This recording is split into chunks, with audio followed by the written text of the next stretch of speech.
వస్తుంది మీకు. అధ్యక్ష అధ్యక్ష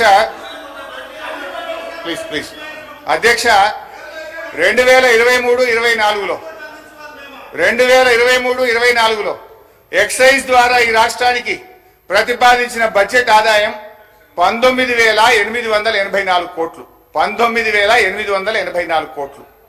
ఇందులో ఏముంటుందంటే అధ్యక్ష, ఈ 19,884 కోట్లు ప్రతి 2 సంవత్సరాలకు ఒకసారి షాప్స్ యాక్షన్ పెడతాం. ఈ ఇయర్ ఉండదు షాప్ యాక్షన్స్, పోయినసారి అయింది, మళ్ళీ నెక్స్ట్ ఇయర్ వస్తుంది. అయితే ఆ షాప్ యాక్షన్స్ పెట్టినప్పుడు 2,000 కోట్లు అదనంగా వస్తుంది. అయితే ఈసారి ఆదాయం లేకపోయినా గౌరవనీయులైన భట్టి గారు ఎక్సైజ్ ట్యాక్స్ మీద వచ్చే ఆదాయం ఎంత 25,617 కోట్లు పెట్టారు. అంటే ఎక్సైజ్ సుంకం ద్వారా పోయిన సంవత్సరం కంటే 5,773 కోట్లు అదనంగా వస్తుందని చెప్పి ఈ బడ్జెట్ లో ప్రవేశపెట్టారు. అంతేకాదు వ్యాట్ బై ఎక్సైజ్, వ్యాట్ రూపంలో మరో 2,760 కోట్లు ఎక్సైజ్ మీద ఆదాయం ఎక్కువ వస్తుందని పెట్టారు. అంటే పోయిన సంవత్సరం కంటే కూడా ఈ బడ్జెట్ లో 5,773 ప్లస్ వ్యాట్ మీద 2,000 అంటే 7,773 కోట్ల రూపాయలు గత సంవత్సరం కంటే ఎక్సైజ్ మీద ఆదాయం ఎక్కువ వస్తుందని బడ్జెట్ లో పెట్టారు. బడ్జెట్ మీద మొత్తం ఆదాయం ఎంత ఆశిస్తుంది తెలుసా అధ్యక్ష? ఈ ప్రభుత్వం ఎక్సైజ్ అండ్ వ్యాట్ కలిపి 42,000 కోట్ల 49 రూపాయలు ఎక్సైజ్ రూపంలో ఆదాయం సంపాదిస్తామని బడ్జెట్ లో గౌరవ ఆర్థిక మంత్రి పెట్టారు. 42,000 కోట్లు అధ్యక్ష.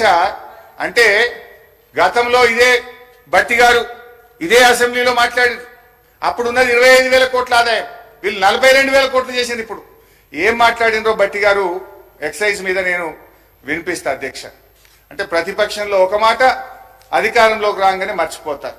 గ్రామీణ ప్రాంతాల్లో మద్యం సమస్య అత్యంత భయానకంగా మారింది. బెల్ట్ షాపులు పెట్టి జనాన్ని విపరీతంగా పీడిస్తున్నారు. దీని గురించి ఆలోచన చేయండి అధ్యక్ష. ఆ రోజు గ్రామానికో బెల్ట్ షాప్ ఉంది. ఇప్పుడు మీరు చెప్పే 42,000 కోట్లు కావాలంటే గల్లీకో బెల్ట్ షాప్ పెట్టారు. మీరు గల్లీకో బెల్ట్ షాప్ పెట్టే పరిస్థితి వచ్చింది అధ్యక్ష. ఇంకా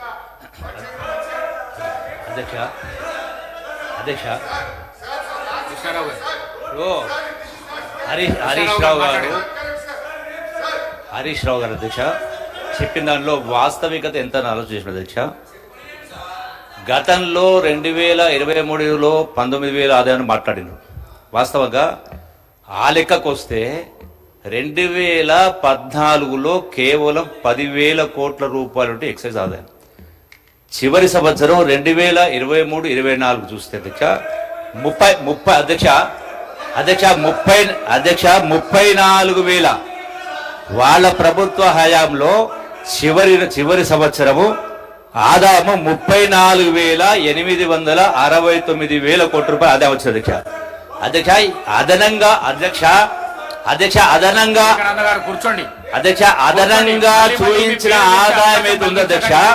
ఇది రేట్లు పెంచు కాదు అధ్యక్ష.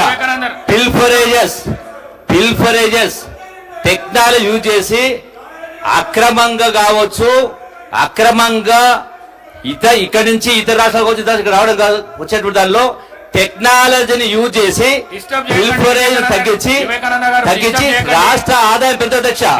రేట్లు పెంచు, బెల్ట్ షాపులు పెంచు కాదు అధ్యక్ష. ఈ వాస్తవాన్ని గ్రహించాలని కోరుతా ఉన్నా అధ్యక్ష. సార్ గౌరవ స్పీకర్ గారు ఒక్క సబ్మిషన్ సార్.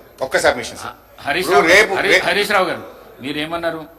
సబ్జెక్ట్ వచ్చినప్పుడు ఆ కన్సల్ట్ మినిస్టర్ మాట్లాడడానికి అవకాశం ఉన్నది.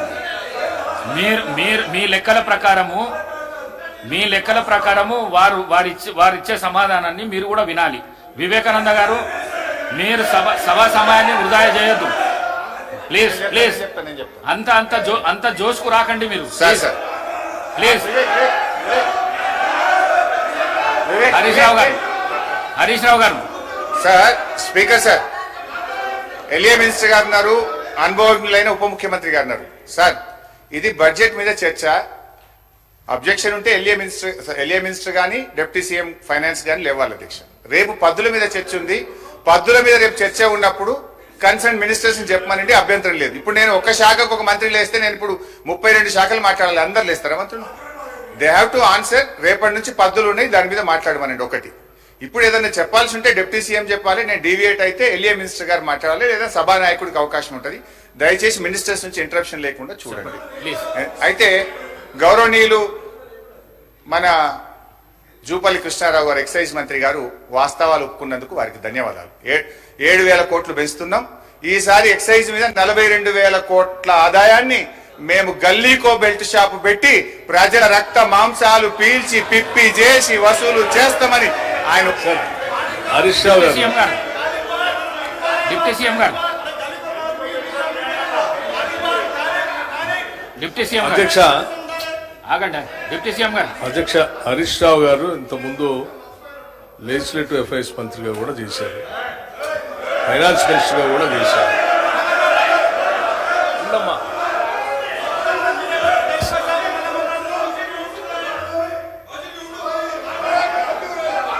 శ్రీహరి గారు సభలో ఇవాళ 10 సంవత్సరాలు వాళ్ళు ఆర్థిక విధ్వంసం చేసి రాష్ట్రాన్ని అప్పులపాలు చేసి అసలు ఈ రాష్ట్రంలో పనిచేస్తున్నటువంటి ఉద్యోగస్తులకి జీతాలు కూడా ఇవ్వలేనటువంటి కటకటలాడే పరిస్థితులు ఈ రాష్ట్రాన్ని నెట్టేస్తే ఇప్పుడే కొద్దిగా ఘాట్లో పెట్టి నెల నెల మొదటి తారీఖున వాళ్ళ జీతాలు ఇస్తూ ఇటు వ్యవసాయాన్ని, సంక్షేమాన్ని, పరిశ్రమల్ని, హైదరాబాద్ నగరాన్ని, మహిళల్ని, యువతని అందరినీ దృష్టిలో పెట్టుకొని ఒక ఆలోచనాభరితమైనటువంటి బడ్జెట్ను ప్రవేశపెడితే రాష్ట్ర వ్యాప్తంగా ప్రజలందరూ హర్షిస్తూ ఉన్నారు. కానీ హరీష్ రావు గారు ఒక్కడికి మాత్రం చాలా కంటగింపుగా ఉంది అధ్యక్ష. ఏంది రాష్ట్రాన్ని బాగు చేయటం కోసం ఇట్లా బడ్జెట్ పెడతా ఉన్నారు, మాలాగా ఆదాయాన్నంతా రకరకాల మార్గాల్లో ఖాళీ చేస్తే అయిపోయేది కదా, ఇదేంది అని వారు మాట్లాడుతూ మేము వాస్తవాలే మాట్లాడతాం, మాదంతా విన్న తర్వాత మీరు చెప్పండి అన్నారు. నేను సైలెంట్ కూర్చొని రాసుకుంటున్నాను. ఏం చెప్పారు? లేచి ఎక్సైజ్ మంత్రి గారట లేచారట, వారు 7,000 కోట్ల ఆదాయాన్ని పెంచడానికి గల్లీ గల్లీ బెల్ట్ షాప్ పెడతాం, మేము పెంచుతామని వారు చెప్పారట. ఇప్పుడే కదా అందరు విన్నారు కదా అధ్యక్ష, ఆ మాట ఏమన్నా అన్నారా వారు?